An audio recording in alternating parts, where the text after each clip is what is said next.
Dr. Sully here, and here are the 10 most important triple option offensive topics. I spoke at a clinic yesterday in Wilkes-Barre, Pennsylvania. I don't speak at a lot of clinics. I don't like speaking in clinics. I'd rather just save all the information for my clients. But my friend ran the clinic, and there's 15 minutes from my house, and I was going to a basketball game 5 minutes away after the clinic, after I spoke. So I'm like, all right, I'll do it. So it got me to thinking about other topics, if I had to pick other topics on which to speak, what would they be? And then basically just came up with, what are the 10 most important triple option offense topics right now? What are they? Easy. Here it is. Number one, formations, which is alignment. Because without alignment, you can't run your plays. So you got to teach alignment. So you teach basically the flex formation, the heavy formation, the spread formation. If you want to know how to do all this, I got over 2,000 videos on this YouTube channel you can watch and learn. But number one would be alignment. Number two is the zone dive. Zone dive obviously is the biggest play in the offense right now. It's what sets up your midline triple option, which is number three, the midline triple option, which is the way to go right now. Basically, midline triple option is what you do to beat the blood stunt. It's when number one and number two, the read key and the pitch key, are coming hard to take the dive in the quarterback. Sometimes you get two guys on the dive and you get a 2-for-1. That's a great thing too. Number four is the trap. The trap is used predominantly if number one doesn't take the dive, you trap him and run to the void. However, Air Force has told me that they've had success when the opposite happens, and sometimes even more so. So that's a very interesting thing. Number five is the down. The down is used when number one takes the dive, number two takes the pitch. You're running between the two defenders. You run to the void. Number six is the rocket. You use that to beat the blitz, and if they don't have a second level play side scraper.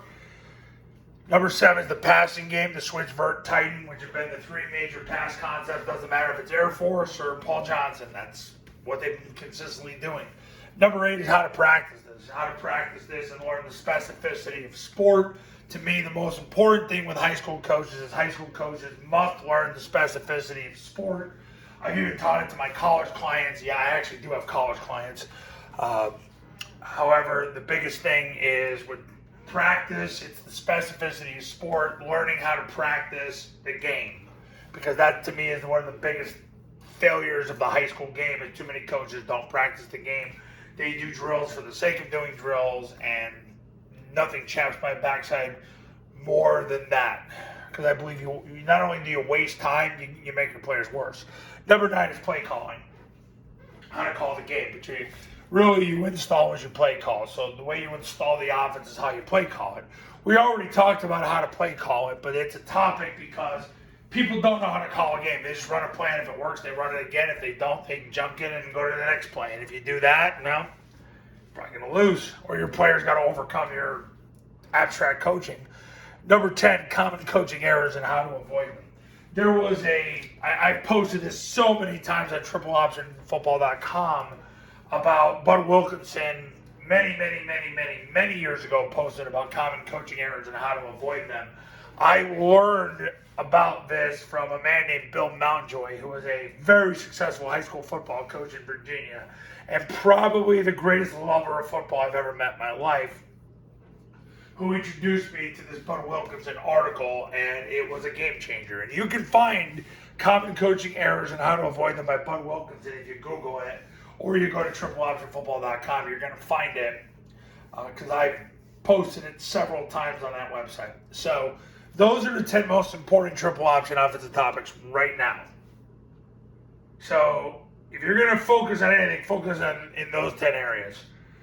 If I had to pick 11th, it would be the sports psychology of the triple option. I could write several books on the sports psychology of the triple option. I can make several videos on it. The thing I've learned is on this YouTube channel, if I start doing too much of that stuff, no offense, guys, but it gets a little too higher level. And a lot of times you guys just want to see the play of the day, which I want you to go beyond that, but it's a battle that I constantly face. All right, so those are the 10 most important triple option offensive topics. You are interested in becoming a client, give me a call. My number's on the thumbnail of this video, and so is my website. We'll talk soon.